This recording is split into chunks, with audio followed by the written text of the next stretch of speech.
Hello, everybody. You are listening here on 107.7 FM New Orleans. You're listening to What the Frick Live. I'm your host, the only Menshouse, and I have Mr. Will Martinez with us, and it is Friday, May the 12th. May is halfway over. I cannot believe it. Time goes by so fast. Happy Mother's Day weekend, all. Yes, Mother's Day weekend. Last weekend was Cinco de Mayo. We got the Kentucky Derby. Now we got Mother's Day. May is a good month. May is a good month. Next week's graduations. Graduation. You got Memorial Day at the end of the month, right? Right. Yeah, May's a great month. So Will Martinez was not with us last week. We missed you. No. Yes. Sorry. Had to take care of some personal stuff. Oh my God. Okay. If only you people knew. That's all. We'll keep it at that. Oh my Lord. Maybe if they can guess, we'll give them a free shirt or something. It's what happens when you're the older brother. You know what I mean? That takes care of everything. Yeah, you're the responsible one. I have one sibling, and I'm the oldest, so I still take care of everything. Yeah, I know how it goes. But anyway, we have Mr. Will Martinez. He has a podcast too called Dark Fringe Radio. If you don't mind, Will, you got merchandise. You got all kinds of stuff going on over there. If you don't mind telling people. Oh yeah, absolutely. Go to darkfringeradio.com. Make sure you go to our merchandise store there, and we got a bunch of new designs and t-shirts for you guys to really enjoy. Also, this week, actually last week, we had a new episode come out. Recurring guest on What the Frick Live, Ignacio Esteban. So we had him on the podcast. We brought him on, and we did our thing. So great guest. You can talk to Ignacio for hours. I mean, he just has a lot of stories. So would love to have him on again. But yeah, check it out, darkfringeradio.com. And for all you guys, pleasure. Check it out. Yeah, check it out and get a t-shirt. I need to buy a t-shirt. I'm going to get a t-shirt too. But anyway, thank you everybody for tuning in. Linda's watching right now. We are streaming on multiple platforms now. We're streaming on Facebook, LinkedIn, YouTube, Twitter, and Rumble. So if you're watching via Rumble, please give us a positive rumble. Make some comments in the chat. I'll pull the chat up here in a little bit. If you're watching via YouTube, please give us a thumbs up over there and ring that bell is what my son would say. Ring that bell. Yeah. But we thank everybody for tuning in. Again, if you're watching via Facebook and you make comments, because we love comments, we love questions. The more comments and questions you make on Facebook, it keeps us in the algorithm. But if it comes up that you are looking like a Facebook user and we can't see your picture, we can't see your name, you got to give StreamYard permission. Yeah, it's yuck. But go to StreamYard.com/Facebook, give StreamYard permission to use your name and image so we know who we're talking to. And we appreciate you all very much. And the best thing that you do for the show, we don't take donations or anything like that. We just ask people to share this out. Share this out on your pages. It gets the truth out there in many aspects. It helps our guests. It helps our show. It helps the network. And we thank you, everybody, for tuning in every Friday at 7 p.m. Eastern Standard Time. Whew. Wow. Okay, now let's get to the good stuff. Here we go. I always feel like an auctioneer. You sound like you were like high on something there. I think I need a train for that. Going once, going twice. Wow, How about cattle herder or whatever? They sell cattle. I'm going to Oklahoma or Kansas. Because we're going to be talking about cattle mutation tonight too. That's right. We're going to be talking about a lot of things. L.A. Marzulli was one of the top 10 people. He was on my I don't know if I told him this. Top 10 people to ever interview over giants. But he is so multifaceted and fantastic. There's a lot of research. I highly respect him in many ways and thankful that he does the things that he does. But L.A. Marzulli is an author, lecturer, and filmmaker. He has penned 8 books, including the Nephilim Trilogy, which made the CBA bestsellers list. His new series, On the Trail of the Nephilim, which has been about it. He's working on something else. He's always working on something else. But On the Trail of the Nephilim uncovers startling evidence that there has been a massive cover-up, which we're going to be talking about some cover-up stuff because we got some TikTok influencers. We got things in Mexico that's been happening that has, in my opinion, has been cover-up. Of the remains of the Nephilim, the giants mentioned in the Bible. Yes, this is Bible, the Nephilim. It was here before the flood. They were here after the flood. He is now working on volume 2, which I think this is a little bit older. He's way past that probably. Ancient artifacts and megalithic structures of various locations will be revealed in Watchers 8. Marzulli is a frank super-naturalist who has lectured on the subjects of UFOs, the Nephilim, the ancient prophetic texts, presenting his exhaustive research at conferences and churches, as well as appearances and interviews on numerous national and international radio and television. We are going to bring L.A. Marzulli on now. We're so thankful he's part of What the Frick Live tonight. Let's bring L.A. on. Hello, L.A. Hi, Emily. Hi, Will. Just a Hey. quick correction, not that it matters. There's actually 13 books and 25 films.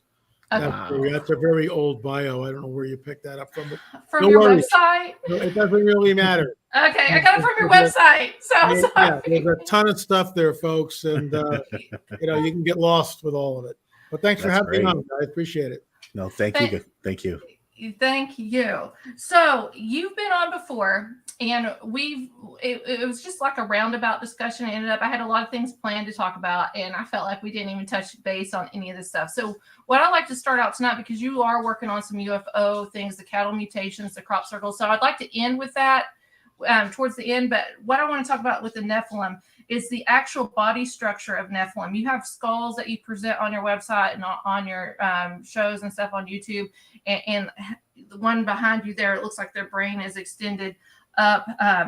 When discovering the Nephilim and researching them, is that a for sure factor? If somebody discovers a skull like that anywhere in the world, they dig it up and they have that mutation, is that a clear indicator that's an Nephilim or a giant?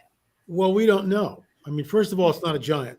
Second of all, we know that there's a list of Nephilim tribes that are in the Levant and the Promised Land with the conquest of Canaan, when Joshua and Caleb come in to the Promised Land. It's the Nephilim, the Zanzamim, the Emims, the Rephaim, the Horites. Horites are cave dwellers. They're not giants. We know that. We're absolutely positive of that. So they're not giants. It seems like the dragon is trying to create a hybrid entity which reflects him in his own image. And that's conjecture, but that's what we think it might be. So cavers, because the Kandahar giant was in a cave, is that different than the Kandahar giant, or is the Kandahar giant described as? Well, this is the problem with all this. Okay. We can't go back 3,500 years and go, excuse me, can you come on the record as we ask you some questions? That's what archaeologists do. We know that the Kandahar giant was at least 12 feet tall. So that's not a Horite. What we do know, and I'll use this as a prop, this is one of the Paracas skulls, okay? It's heavily, and I'll put it next to me. So we know it's not a giant, but we can see that its features, got something in my eye here, excuse me. We can see that its features are completely unlike a normal human being. First of all, we'll walk through it. The orbits right here are 25 to 30% larger than a normal human being. The jaw is incredibly robust. The zygomatic arch, which is seen better here, the zygomatic arch right there is very, very robust. Underneath the eye, look at that. Look at the way it comes around. We don't have features like this. No. We don't have features like this, okay? The skull is incredibly elongated, and there is a lack of sagittal suture. There should be a suture going from the frontal plate all the way back to the rear plate, the occipital plate. But the real smoking gun, and the one that academics and the scientific community have never addressed, to the best of my knowledge, they've never addressed it. I'm trying to get this thing out of my eye if I can. Please forgive me. And this is the work of our anthropologist on our team, Rick Woodward. This is the foramen magnum right here. This is the foramen magnum. Now, what you see, that white part, Joe Taylor, who's passed away about a month and a half ago, this would have been clay. And that's so a dowel, he formed that in the mold, so a dowel can fit in so you can mount the skull. But before he did that, this is what you would see. This is the foramen magnum. This is where the spinal column attaches to the brain stem right here. This is where it all the cables connect. The problem is, if this is any further back, it's outside the skull. I'm putting this on the rear of the skull so you can see it. There you go. If it's any further back, it's outside the skull. So the foramen magnum should be here, right about, it's kind of hard to do this, but it should be right about here in the center of the skull. And that would mean that the skull would be balanced Our foramen magnum is in the center of our skull, just like this one should be, but it's not. It's not. In our film, the DNA evidence on the Nephilim skulls, it's number 7 in the Amatrail series. We have surgeons, medical doctors, chiropractors, optometrists, archaeologists, anthropologists, and they all say that what you are looking at is something genetic. You are looking at a genetic aberration. You are looking at the genome being deliberately manipulated. We had a couple who donated an incredible amount of money to us. Doing DNA testing is not cheap, and bringing teams down to Peru is not cheap. But we did that, and all that result is in there. And you would think that we would have had a reaction from the scientific community. All we got was, oh, it's all contaminated. The haplogroups that we took 58 samples. First of all, we did 58 samples. All right. From the different skulls in Paracas at 2 different museums. And what's amazing about this, out of the 58 samples, 28 of them sequenced. Out of the 28 sequences, a preponderance of DNA, mitochondrial DNA, which comes from the female line, showed a direct connection to the Middle East or Eastern Europe. That rewrites history. But see, the academics don't like that because it rewrites history. Right. In their opinion, they don't. So it's all contaminated. Well, if it was all contaminated, why then didn't we get nuclear DNA? We got no nuclear DNA. If we contaminated it, then why? But here's the deal, and we show it in the film. So we take a skull and we go in and we clean the skull, and then we take compressed air and blow all that, and then we take fresh genetic material. Mondo, our archaeologist, and myself are in head-to-toe lab suits. All you can see is my glasses like this. That's it. Everything is completely covered. I've got double arms, gloves on, complete lab suit. Complete lab suit. You're trying to tell me this is contaminated? I'm not buying that.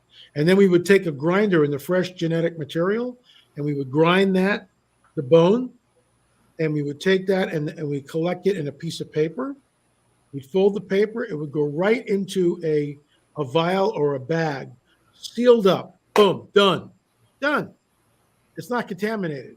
In fact, people that were honest said that our protocols, especially in the field, because we were at a museum, it wasn't done in a lab, were absolutely, first rate. And they were first rate. They don't like the information, the academics and the scientific community, because it goes against the prevailing paradigm. It shows that if it's true that these entities wound up in Peru about 3,500 years ago, which corresponds exactly with the conquest of the Levant, which has been our hypothesis from the beginning. So, it's amazing how I'm not a scientist. I'm not part of their club. I don't have a degree, but I'm using the scientific method. Our hypothesis was that if these entities came from the Middle East, we don't know whether they did or not, then we should find DNA which proves that. Lo and behold, the DNA comes back and centers in the Levant, which are they Nephilim? Well, here's the kicker. We know that the Horites settled in a place called Tel Gezer. We know that for a fact. I've been there, and I'm really leading a tour to Israel in October. Oh, wow. It's sold out, so you can't. That'd be cool. Oh, I was going to write it down. Okay, go ahead. Yeah, it's sold out pretty quickly. And I'm not going to put a second bus. I could make a lot of money, but what the second bus does is it makes 100 people instead of 35 people, and it becomes this, it loses its intimacy. Right. So, and I want intimacy with the folks that are going there. So we've been to Tel Gezer. Tel Gezer was the home of the Horites. We know from the archaeologists, the Horites created underground tunnels and rooms where they dwelt. Guess what? One of the archaeologists in Peru took us to what's called the reserve. It's near. It's right next to Paracas. It's one of the most deserted areas you'll ever see. It's all desert. And he took us to the 3,000-year-old Paracas dwellings. They're underground. So once again, we've got this guy in the background, the orbits being 25 to 30% larger than a human being. The pupillary distance is closer. These entities, more than likely, according to our optometrist, who's in the film, could see in the dark. So, is it a So- Nephilim tribe? We'll never know for sure, because unless we get nuclear DNA, we'll never know. Because another team went down to the Paracas area from Gaia TV. They took 100 samples from a private museum. They went up to Gaia, and I've tried to get a hold of these guys. They won't even answer an email. So what can I tell you? And they basically said that the nuclear DNA came back unknown primate. Once again, nobody bats an eyelash. So you spend hundreds of thousands of dollars, which is what we did. I want to thank our anonymous benefactors. But we spent hundreds of thousands of dollars to get to that point. And nobody cares. I mean, it's hardcore science. It's real science. There was a real archaeologist, anthropologist, medical doctors, and we have this one guy, I won't mention the guy's name. I'm not going to have people go over to his site, but he calls us L.A. Marzulli and his team of loons. Now, right? That's incredible. That's messed up, man. Yeah. It's totally messed up because all he cares about is disparage. Right. Well, excuse me, sir. Why don't you look at the evidence and what the DNA evidence is saying and refute that? Or why don't you mount a team and go down to Paracas and take your samples and prove us wrong? Well, you don't do that. You just write a hit piece on us and disparage us and call us names. His team of loons. Excuse me. Or conspiracy theorists in a lot of ways too. I hear conspiracy theorists a lot with that. I want to ask a follow-up question, and I'm going to have Will ask some questions. But so we talk about these caves and stuff a lot, and the deep underground, and we call them like DUMBs over here, deep underground military bases. Do you think the military or the elite, the deep state, I don't know what you want to call them, know about these, and that's why they ignore us, but they house these individuals in these deep underground military bases? Yes. And why do you come up with that determination? I've had whistleblowers come up to me and tell me stories, and there's no point in poking the bear. There just isn't. We live in a climate where, there is no free speech. You can't say what you want to say. And so I'll just say, yes, that's what I believe. I've had whistleblowers come on the record and tell me all sorts of stories. You can't publish them. Are they military people? They physically seen these entities and stuff? Yeah. Okay. Yes. They're there. It's real. I was threatened by a guy from the deep state because of our work on the Kandahar Giant. There was a death threat on me at the Dallas conference, I think in 2015 or 14, I forget which it was. They had a huge police presence at the conference. I didn't know about it. They didn't tell me until years later. There was literally a death threat. And I remember I was going to walk into the lobby one night, and this guy whom I never met said, "Hi, LA, I'm part of security. There's something coming down now, so I would suggest that you don't come out here right now." And so I didn't. Turned around and walked back to my room. So we've had all sorts of stuff. The guy from the deep state threatened me 3 different ways. And when I was driving, he threatened that they would find kiddie porn on my iPhone when they come to arrest me. I was going to ask you about that. They use that a lot. They use that a lot because that immediately discredits you, and now you have no reputation, right? That's what they do. So what kind of car do you drive? Does it have a computer? Yeah, well, we can rig it so you can have an accident. Do you have any children? I have 2 children. Well, we can make one of them go missing. You'll never find them again. This is in the first 5 minutes of meeting this guy. So I told him, I said, yeah, I get that. You have all the cards. You can kill me, but you can't do that unless the Most High God allows it. And I firmly believe that. And he was taken aback by that because he had never heard it. I'm not boasting. I'm just telling you the way the Bible is, and he will guard you. Yeah. He will not let you fall. Your guardian does not rest or fall asleep. The Lord is your guardian. He has a shield about us. That's what I'm going with. End of story. So about 2 months after that threat, I'm driving the go-kart up one of the canyons here, and I hear this thump, and there's no power steering. And I'm headed to the cliff. and I yanked the wheel like this, no. and I skid, and I stop. I pop the trunk, I get out, and I look at the timing belt. The timing belt has been cut in 3 different places. And when the tow truck driver came up, didn't say a word. I just took the timing belt and I held it up to him. I said, "Hey, what's your take on this? What do you make of this?" And he kind of examines the timing belt and he goes, "Do you have any enemies?" And I just started laughing. Tons If of my them. wife had been driving that car, she wouldn't be here today. She wouldn't know. Yeah, she wouldn't know what to She do. wouldn't know what to do. Right. Ellie, how does that make you feel? Like when you get like stuff like that happens to you, like I'm sure there's part of it where it's super scary, and then I'm sure there's part of you where it's like kind of redeeming in a way because you know you're on the right track. You know, Like, I'm on the right track. right? Like right? Yeah, I mean, I know we're poking the bear. I stepped down from my politics, prophecy, and my supernatural report. The Lord told me to do that. You cannot poke the bear in this climate. You can't. Look what they did to Trump just recently, right? Right. I mean, $5 million. He's never met this woman. There's absolutely no proof. And She's MK Ultra, in my opinion. I mean, can you imagine if it's you? How do you defend against that? You can't. And look at the January 6th guys. 14 years from walking on the Capitol. Meanwhile, BLM burns the city down. Nothing happens to them at all. Well, wait, we got the head of BLM. I'm sorry, this gets me passionate a little bit, and I'm not. This is the only thing I'm going to say. We got the head of BLM, one of the founders of BLM or Antifa. Right. I can't remember where she was, but she put a bomb. It was at the Capitol building or White House one, and blew up that room. And now she's like the president. You know who I'm talking about? Yeah, I know who she is. It happened in the 70s, I think, or something. So that's a different deal. That's a different person.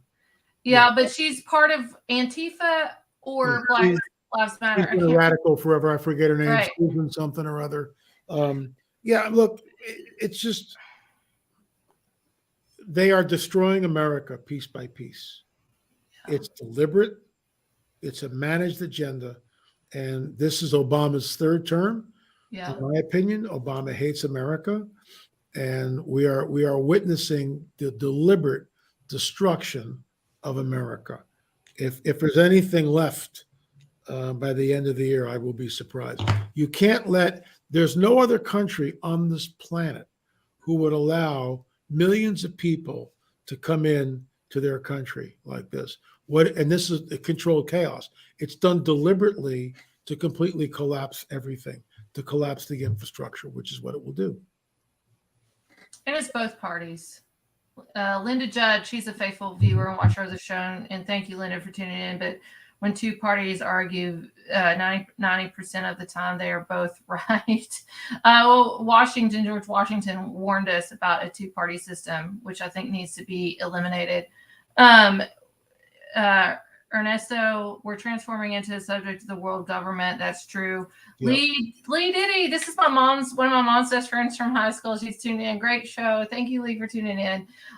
So let's get back on track. We'll ask another question. I wanted to ask a question in LA Okay. Regarding, so they're finding these remains of giants now all over North America now too, right? Little by little. Now, they supposedly been saying that they've been finding these for a long time. Do you believe the Smithsonian is really maybe hiding some of this information from us? Absolutely. That's my opinion. Absolutely. Yeah. I did an interview, sit down with Mondo Gonzalez, who's our archaeologist on our team. Mondo did a deep dive on the Smithsonian's own records from the last century and even before that. In their own records, the Smithsonian, it's right there. We dug up a 7-footer, a 7.5-footer, a 9-footer, a 10-footer. We know that they're there. We had medical doctors on the record stating that whatever this thing was over 10 feet tall. And all the bones are given to the Smithsonian and they go bye-bye. And the way they deal with that is, the papers are just trying to sell newspapers. That's why we're talking about giants. Medical doctors 100 years ago didn't know how to measure. I mean, the excuses are just laughable, but that's it. And when you hold to a paradigm as tenaciously as these people hold to a paradigm, there's no wiggle room. They believe what they want to believe. And so unless we dig up a 9-footer, and even then, there's no guarantee that people will even believe it. I mean, it'll be censored. It'll be, who knows if we actually found a 9-footer. Don't let the government know first. Well, I have a short clip I want to play here from TikTok, and it talks about Abraham Lincoln discussing that he's. I'm familiar with the quote. So I'm going to play the video. It's going to mute us all while I play this. But here we go. Biblical giants lived in North America, from the desert lands of the Paiute Indian tribes to the mountain ranges of Canada and the Nahanni Valley. Legends and traditions speak of 10-foot tall, red-haired giants that warred against the people living in North America. Even Abraham Lincoln is quoted saying, "The race of giants that looked upon Niagara Falls as our eyes do now." There's evidence of these giants' existence, and I just uploaded a full video covering this on my YouTube channel. Oh, but LA also covers that. But the Kandahar giant was also redheaded. What drives me nuts about these guys, their YouTube channels. Well, hold on. I just wanted. There was a really good clip. I didn't want to cut that, but all he's doing is taking things clickbait. Research. Yeah, from other people. But what's interesting to me too with that, it has been in Appalachia. There's several people here in Appalachia, West Virginia, Ohio, Kentucky, down in Tennessee, that's written books about all these body discoveries of the giants in our area. And then there's some things that's been happening up in Wisconsin that they found bodies and stuff too. But what's interesting out of that video is because he really significantly mentioned red-headed, which the Kandahar giant, which I've watched your interviews of the whistleblower, the military whistleblower. He talks about the Kandahar giant being redhead. Is that genetic? Like everybody says, stay away from gingers and stuff. Like we got a ginger festival in West Virginia every year. Yeah, I can only imagine what that's like. It's a creative. Don't date a redhead. They come from the giants. No, I'm just kidding. Here's the deal. The Nephilim are the progeny, the offspring of fallen angels and the women of earth, human women of earth. Fallen angels, human women of earth, creating a hybrid entity known as the Nephilim. One of the characteristics of them, but not exclusively, is the red hair, the 6 fingers, the 6 fingers. That's another one. And 6 toes too, right? 6 toes, 6 fingers, double rows of teeth, red hair. But that's not the only one. And because we know that there's different genetic characteristics to the Nephilim tribes, we know that. I mean, like the Zamzumim means the buzzing ones. The Anakim means the long necks. Long ones, yeah. Horites, cave dwellers. So we don't have all the information, but that's why we're on the trail, to try to uncover more of the information. Well, go ahead, Will. Yeah, where do we go from there, right? Like I have people asking about Gilgamesh, which I already said we're going to talk to you, but I feel like we need to transition into Gilgamesh. Yeah, that's a transition itself. But how about that video that I sent to you earlier about? In Mexico. So yeah. Yeah, let me play that. I'll bring that up. LA, there's been a lot of obviously things that are coming out of Mexico as of late, as far as giants are concerned, and probably some of the Horites that live there, because a lot of them are found in caves. They're finding a lot of the elongated the heads and so on and so forth. And now there's a video out there of supposedly, I don't know, I mean, of one of these giants roaming around in Mexico. I mean, what's your take on this? Let me play the video. Yeah, Can I roll the play video. the video? Let's watch it. Let's see what happens. Yeah. And it's interesting because the Dawson guy and I'll play the video after we talk about this for a moment, also saw a giant on a mountain. So this is interesting. So let's watch this Mexico film.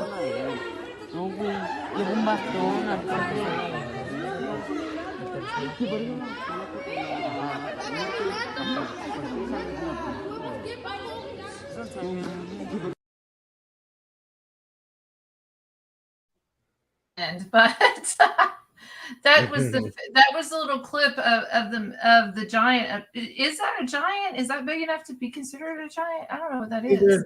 This is the problem with stuff like this.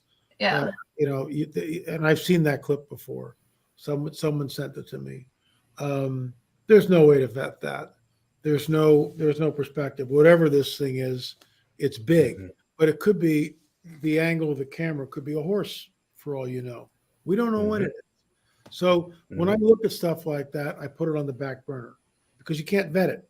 You can't vet it. So you go, oh yeah, that's interesting. I get it. Maybe we can, take the photograph, enlarge it, blow it up, look at it. Maybe we can analyze it. Maybe we could go to the site if it was closer, right? Who's going to go to Mexico? If we could go to the site and get up there where it was filmed, and then have someone stand up there, and then let's look at that, A/B it. I mean, that's the only way you can vet anything. I mean, so to look at something like this without vetting it is, well, I don't want to use the word unscientific, but it's unscientific. Yeah, no, I get it. Yeah. So the next video I want to play real quick is this guy that actually started revealing this giant on TikTok. He's a TikTok influencer. He ended up being dead. Like, he's dead. There's obituary and everything about him. And it's kind of similar to the Mexico film where he's seeing some kind of giant up on a mountaintop. And this is not him. This is not his video because all of his stuff was taken down. But this is somebody explaining what happened. So here we go. TikToker Andrew Dawson found deceased after filming giant on top of mountain. How do y'all feel? What do y'all think about all this that's been going on out here, man? It's weird shit going on, man. Real weird. Now dude's dead for what he didn't see. Look, listen to this. Check dude out. Andrew Dawson filmed what he claimed was a giant on top of a mountain in Jasper National Park in Alberta, Canada. But if you thought that was weird, check this out right here. Kearns uploads an update video that is extremely strange, and viewers pointed out that it seemed like it was forced. Don't get me wrong, I fully believe Buddy saw a giant, and I fully believe that the CIA did something to him, because from the comments I've read that he's passed away as of July 1st. This is crazy, bro. But it's crazy. Sorry for the language there for a moment. That's the only video I could find that talked about Andrew Dawson on TikTok. So they've muted him in many aspects of that. But he had full videos. I watched that stuff before he passed away, which was last summer or into the fall one. But you would see the giant, just like you saw in Mexico, walking along that mountain top there. And honestly, I believed like he was truly freaked out about it. And if maybe he deserves like an Oscar or something. I don't think he was just a regular person. He was a construction worker. He was on his way to job and he started filming this thing. He kept seeing it. So do you think this is possible, LA? Is that people are actually physically seeing the giants and things, and the CIA or the government and stuff are silencing them or killing them off in many aspects? I would say this, that I've seen that film numerous times. I am aware of what's going on. Let's look at the body language in that film. He has his hands in his pockets. That's huge. That's surrender. I've got my hands in my pockets. I'm docile. My hands are in my pockets. I'm docile. Who does that? He kept looking to the side. And he keeps looking to the side. There's obviously someone there. It's a controlled narrative. I was threatened, like I said earlier, by a guy from the deep state with our work on the Kandahar Giant. I mean, he said specifically because of your work on the Kandahar Giant. We live in a controlled, managed agenda. The book of Revelation tells us that the beasts of the earth are let loose. The beasts of the earth are let loose. They're not hamsters and giraffe, as Russ Dizdar used to say. So what are they? What are we seeing? What's manifesting? Spiritual warfare. Well, it's Bigfoot and giants. So you think Bigfoot is part of the giants? Absolutely. Oh, I never thought about that. Yeah, I mean, if it's interdimensional, I mean, think about it. Yeah. Yeah. Bigfoot is a modern day Nephilim, in my opinion. That's what he is. Wow, I never thought about that. Yeah, it's getting wacky, guys. I mean, it really is. It's It's getting wacky. Well, it makes sense in some ways with Bigfoot, with aliens and stuff. But I want Will, if Will wants to ask one more question, I want to talk about Gilgamesh and then go into aliens. No, go ahead. Yeah, no, start with Gilgamesh. Yeah. So Gilgamesh, Nimrod, aka Nimrod. There's been a lot of conspiracy with him. The Euphrates River is drying up, or has dried up now, which is the end time prophecy. It's been drying up over the last several years, and it's taken a while. But in the initial drying up of Euphrates, they found Gilgamesh's tomb, allegedly. And this was, I think, in my opinion, was Bush's whole agenda to get into the Middle East, to get Gilgamesh's remains or whatever's in that tomb. The weapons of mass destruction was Gilgamesh. Am I wrong with that? You've researched it a lot more. Here's the bottom line. We know. I remember when the records were released, and there was this Freedom of Information Act saying about the Nephilim and Gilgamesh's tomb in Iraq. Immediately, everybody just went, "Oh my gosh, there's a smoking gun." Well, it's not a smoking gun. You could have written that Freedom of Information request. I could have written it. It means nothing. It means absolutely nothing. But it was responded. Somebody responded to it. Responded to it and probably said, "Stop smoking what you're smoking. We'll see you later." That. Do I think something happened there? Yeah, I do. This is what I mean. As a researcher, we can speculate. We can go down the rabbit holes. But unless we have evidence, DNA evidence showing that these things. Where's Goliath's head? Has nobody dug up Goliath to find his head? Because it was buried there at Golgotha, which is also known as Jesus' crucifixion. Well, in my Nephilim tour, one of the places we go to is the Garden Tomb. Okay. The Garden Tomb is right next to Golgotha. Mm-hmm. Goliath of Gath. Right.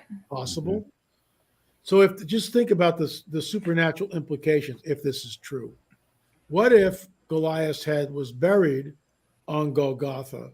What if thousands of years later the crucifixion happens right on that very spot and the blood goes down? I mean, that's. But it just seems like we would have researchers or scientists or whatever to dig that up to find Goliath's head to compare it. They don't want to. All I can tell you, Emily, is that science moves incredibly slowly. It's a club, and as long as you adhere to the rules of the club, you're it's like DC. You're in. If you're someone like me who's not agreed, we don't do rules. I'm anathema, and I will never be part of their club. But as a researcher, I'm no longer bound by grants. I'm not an intellectual concrete. I can go where the evidence leads me. They don't. Can we go dig up Goliath's head? Can I go with you? Let's go dig up on the search of Goliath. I'm inviting myself. I will go with you. As with all these sites, they are supernaturally controlled. They are controlled. Golgotha right now is controlled by the Arabs. They won't let anybody out there. They won't. Mm-hmm. Mm-hmm. Yeah. Well, let's transition a little bit because you're working on a new project and stuff you've worked very hard on that's coming out. It deals with crop circles, which we've never had anybody on WTFrick Live in 5 years that talked about crop circles and cattle mutation. We talked about that before we went live this evening. If you don't mind, LA, before we get into this, tell everybody your research and stuff behind what you're doing right now that's been released and you're working on other projects with it. Yeah, the crop circle film is released. You can go to lamarzulli.net or there are streaming sites, streaming.lamarzulli.net. I'm going to get that. Instant gratification, streaming.lamarzulli.net. The subtitle to it is Exposing the Secret Language of the Dragon. And that's what we think we've done because it's mathematics. And the language of the dragon is mathematics. Mm-hmm. And it's advanced geometry, trigonometry. And we see this embedded in the Ohio mounds. And what we show in the film is that it's a connection because many of these crop circles are found right next to ancient megalithic structures, like in England, Silbury Hill, like the Chillicothe crop circles. Chillicothe is 45 minutes from me. Where are you located? I'm in Ashley, Kentucky, but I'm in the tri-state area. Mothman is like 45 minutes from me too in West Virginia. That's where yeah. that's Nephilim Central. Yes, so it is. is where the second largest crop circle in the Americas ever happened. And Jeffrey Wilson was kind enough we paid him for it, but he was kind enough to let us use the film, the drone footage and all this other footage. It really became the flagpole of our film, because we show that there's a definite connectivity. There's a convergence between what's happening in modernity with the crop circles and what happened thousands of years ago with the mound builders. Is it one of the same entity? In my opinion, it is. We got the big serpent mound here too in Ohio. I don't know if you know the Great Serpent Mound. I film there. That's that's 45 minutes from me. LA. If you're over here, you better be messaging me. I will come out there and I will help you dig. Well, I will be in Ohio. I'll be in Lima, Ohio. Lima is 3 hours from me. If that, my brother works for Marathon. He goes to Lima all the time. I'll be in Lima towards the end of July at the Go Therefore conference. I'll be speaking there. So. Oh, okay. Well, I'm gonna have to come up there and go to that conference. So crop circles. How many crop circles do you think is man-made? Well, there's a lot of them, and we get into that, and we show that, okay, these two knuckleheads with a stock stomper and string and measurements and all this other stuff. But it's like, that's why the Chillicothe crop circle is so crucial, because that crop circle is made in a field of corn, which is 8 feet tall. Yeah. So now you can't take your goofy little 100-foot tape and make a circle with some guy. Do you know the missing women of Chillicothe? Do you know about the missing women of Chillicothe? Missing everybody all over America. Well, there's a plethora of missing women out of Chillicothe. Women, not men, just women. Yeah, it's a part of the breeding program. That's interesting. Go ahead, Will. How do I even go ahead with that? I mean, geez. No, I mean, it's interesting that crop circles is something that's always been on my radar for a long time. I mean, it's been around since, like, as far as I can remember, the 80s. Yeah. And, growing up, being involved in all this stuff and always having an interest in this. I mean, one thing I've always, kind of tied together was that when you had these crop circles, yeah, some of them you could understand that, some of these people could make some of these, but some of these also have these shapes and some of these geometria type of symbolism where, like, okay, like, you can't, there's no way that you can do this by hand. We had a mathematician. I showed this, not the film, but I presented at the Prophecy Watchers conference down in Orlando a couple of months back. And we had a mathematician, a woman came up to me, university professor, teaches math at the university level, and she looked at me, and she's on the records on our YouTube channel. And she basically said, there's no way human beings can make this. It's impossible. This is advanced. You can't do this in a field of corn or a field of wheat or rapeseed. So this is why it's the fingerprints of a supernatural. It's the dragon. Well, real quick, do you think it's our government, though? Do you know who Stephen D. Kelly is? No. He was he worked on laser technology for the government. He was contracted to the CIA in the NSA, and he actually is a whistleblower of what happens under the Getty Museum in LA. And I had him on the show last week. Laser technology with the government, it's like they zap things, like you make patterns. It's the craziest stuff I've ever seen. I've gone down deep dive. And do you think the government, especially in areas that have high EMF, like triangles, like the Bermuda Triangle, Alaska Triangle. I believe that Skinwalker Ranch is a triangle. All these things, which has this high cattle mutation, all this stuff that happens. Do you think laser technology could be a way that they're trying to manipulate us to believe in aliens, or what's other trigger words they use in the media? Meteors. It's like a mind control manipulation with their high-tech weaponry, and they're trying to distract us to look at one place and, like, all this stuff happened over here, but they're doing all this other stuff over there. Well, I mean, you said you said a lot there. Sorry. So, Sorry. bottom line is this: that there are fake crop circles, but that crop circle, and this I'll give you the punchline of the film. That crop circle appeared in the same month of the first Nephilim Mounds conference.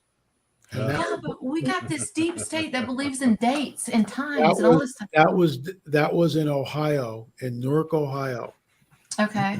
And that crop circle appeared before our conference. And what Gary Stearman talked about, it's all about the seed. And he lectured Genesis 3:15 and unpacked that scripture in a way that none of us had ever heard before. I stood up and talked about Genesis 6. Russ Dizdar was the other speaker. He talked about the connectivity. For the first time in thousands of years, you had 3 Christian men that were saying that the mounds were not created by Native Americans. Here's why. Okay. That was mind-boggling. So the dragon does a signal. What does that? What was he signaling? I don't know, except the fact that we know what you're up to and we don't like it, type of thing. But we'll never know this side of heaven why that crop circle appeared. But to me, it was like a warning shot across the bow. Yeah. LA, can I ask you a quick question? I mean, I always made a correlation between these crop circles and high frequencies because I don't know if you ever seen these videos, but if you ever seen like frequencies played at a certain megahertz and the sand will actually make a pattern. Make a pattern. Right. Yeah, I mean, I think that's correlated completely to crop circles. I mean, do you think that could be a possibility that maybe there's some type of tech that's being used that it's affecting the frequency and maybe affecting an area like that, maybe like sand in a way? Electro electric weapons. Honestly, Will, I mean, this is the problem with the research. We don't have the answers. We know inside the crop circle, there's definitely some sort of a microwave technology is used. We know that the seeds from the crop circle will germinate faster than normal seeds. They'll also yield an abundant harvest. So what are we looking at here? But then we also know, and this is why we talk about the crabwood glyph. I want to thank Mark and David Flynn. David's deceased, but his twin brother, Mark, was kind enough to come on the record and show us some stuff. And that's also in the film, the crop circle film. So, I mean, there's 5 films in the UFO series. Crop circles is the latest one. The one that we're in post-production is on the cattle mutilations. And that will be out probably by the end of June, early July. After that, we go back and we talk about Roswell and what we think Roswell was. And then number 8 in the film series, which will be the last one, is what is the truth? What are we looking at? Are these really, wonderful space aliens from, Zeta Reticuli or Epsilon Aragoni? Or how about are they fallen angels from the sky? Angels, and that's what I think they are. I did an interview right before you guys with John D'Souza. Yes. This is his book. And he's going to be coming on with the Freak Lab late summer, early fall. Yeah. And John and I agree on a lot of particulars, but we don't agree on everything, and that's fine. We do agree to disagree. But I believe that the coming Great Deception is going to fool most of the people on the planet. It will cause a great falling away. And, it's happening right in front of our noses. Does that bring in Project Bluebeam? Well, it could be. People talk about Bluebeam, but they don't. Something in my eye, please forgive me. But they don't need Bluebeam. Yeah, they don't need that. They're past that. Mile-wide chips don't need Bluebeam. So I want to ask a question about cattle mutation, and then I see if Will has a follow-up, and then we have a question that's really interesting in chat I want to bring up, and then we'll let you go, LA. But cattle mutation. So have you correlated the cattle mutation do they run parallel to crop circles or EMF or alien sites or sightings or anything? First of all, it's not mutation, it's mutilation. Oh, mutilation. I'm sorry. Mutilation. Certain parts of the bodies are excised, taken from the cow with surgical precision. There's no blood left in the animal. There's no tracks around where the animal. There's no sign of struggle. The animal is taken aboard the craft. They do this. They're after the genetic material to create the hybrids. Remember, a woman who is impregnated by them is then re-abducted in the 3rd month of pregnancy. The baby is taken from her in the 3rd month of pregnancy. Well, they need an artificial womb. The cow's blood can be used in a human blood transfusion. Really? Yeah.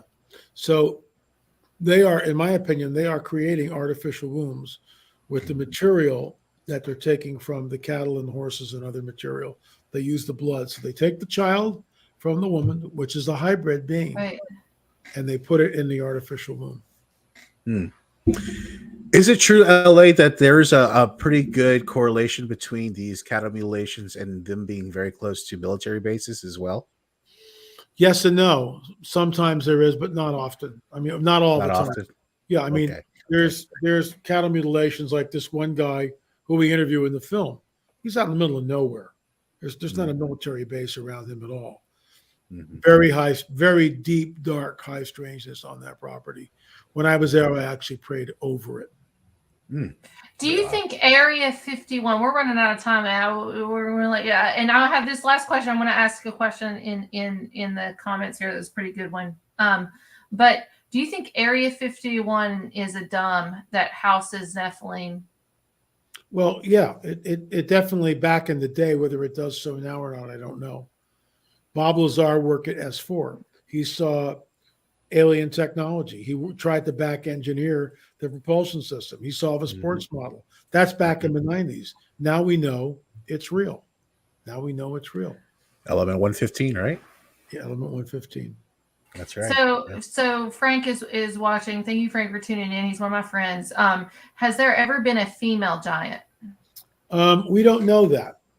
We know that the Amazonians were women who were very tall. Were they Nephilim? Don't know. There's so much we don't know. There are no female giants in the Bible per se, but we don't know. We don't have all the answers, and that's problematic. We just don't. But that's why I'm on the trail.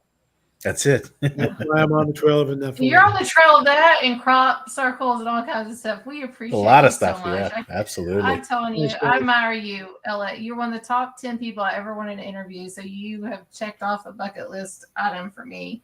And I'm getting the crop circle stuff tonight. Actually, I'm gonna be watching that this weekend. And real quick, if you don't mind, we're gonna let you go after this. If people are interested in all your products and things that you offer, even trips, even maybe next year or something, can you tell everybody how the easiest way to get a hold It's of just you? lamarzulli.net, lamarzulli.net. You can go to our streaming site, streaming.lamarzulli.net. Don't forget to sign up on our YouTube channel. We're nearing the 200,000 subscriber mark, and we're excited about that. I think we're like wonderful. 194,000 people. That's great. Yeah. Thank you, LA, so much for everything. I've learned a lot tonight. Actually, no, thank you, LA. Appreciate it. Thank you. You have a great evening. Hopefully, we'll see you in the future too. So, thank you. Have a great night. Absolutely. Thank you, LA. There we go. LA Marzulli, top 10 yes. people, which was yes. part 2. What a great part guest. Part one was a little scattered. So if everybody wants to go watch part 1, you can, but I was just super excited and things and Will Martinez was not with me for part 1. Maybe that's why I was a little scattered. Who knows? That's why I was scattered. We got Will Martinez down. That's why he's my favorite person in the whole wide world. What an amazing show. Yes, no, great guest. I mean, just a wealth of knowledge. I mean, a guy that just continually just tries to push the envelope and figure out, this really hidden history of the giants and the Nephilim. So this is really great. You want me to tell you something about giants real quick? Because we got about 4 minutes. Let's hear it. Uh-oh. Okay. Trump. I'm going to throw in Trump. Here we go. Barron. Okay. Supposedly supposed to be the last president, according to some prophetic books or something written in the 1800s. Barron Trump was his name. I have the book behind me. I've read it and stuff. But he's super. It's like your lights went out. It's like dun dun dun. They almost did. Yeah. Yeah. Let's get dark. Oh, we're going dark. Here, I'll go dark too. I'll go dark with you. Let's go dark. Let's go dark. I'll go dark. Let's go dark. Let's see. Uh-oh. Here we go. Oh, I look blue. I'm freaking blueberry off of Charlie the Chocolate Factory. That's great. So anyway, Trump's son Barron, he's super tall. He's super tall. I mean, massively tall. Well, Trump is not that short. He's tall No, too. he's 6'4" or something, I think. Yeah, he's a tall guy. People don't realize how tall he is. But all of his other kids are not like Barron, but they have different mothers. And they say height. They say height comes from the mom's side. My son is supposed to be 6'3", 6'4". I'm 5'9". Okay. But when I see Barron, I think of a giant. I don't know. I do. I mean, his dad is tall. He's 6'4". That's pretty tall for a guy. I mean, that's that's above average. Average height is what, 5'9", 5'10" for a guy. So that's pretty tall. I mean, maybe he just got his dad's genes, and all of a sudden, he got a little Nephilim boy.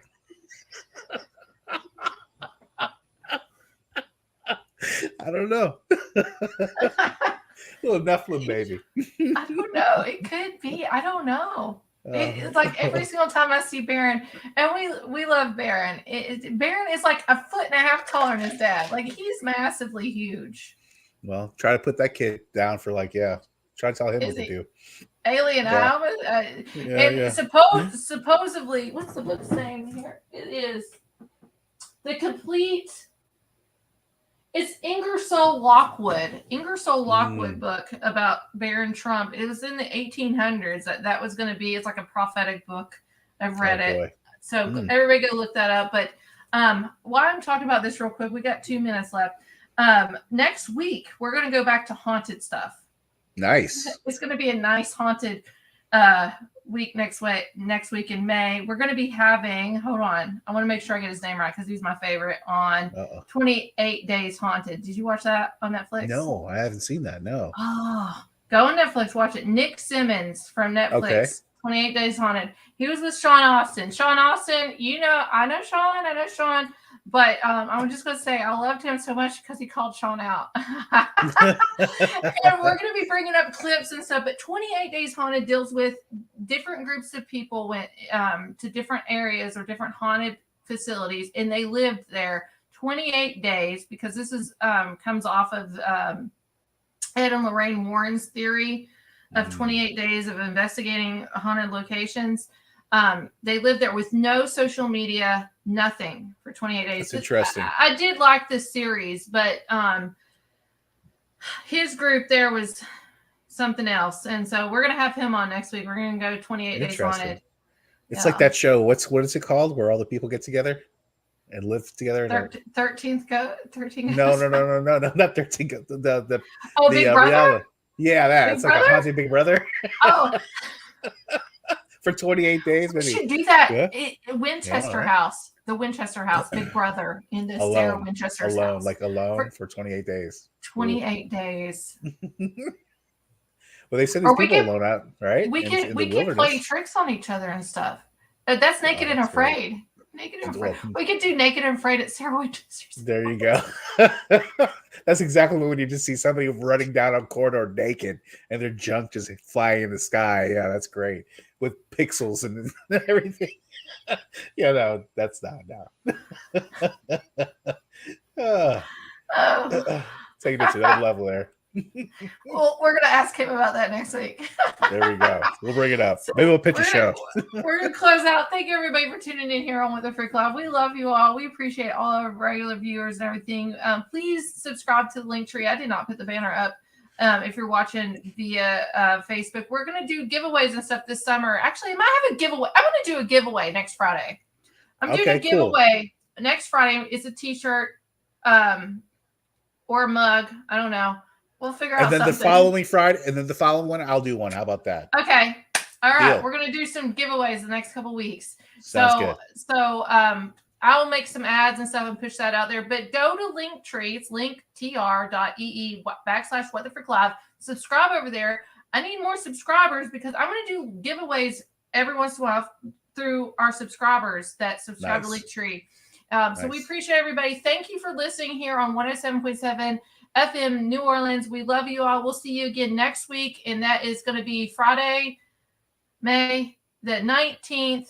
And we're going to be talking all things 28 Days Haunted on Netflix. If you have not watched it, go watch it this week. Come here in our chat and ask some questions. We love you and have a wonderful Mother's Day weekend. We appreciate everybody.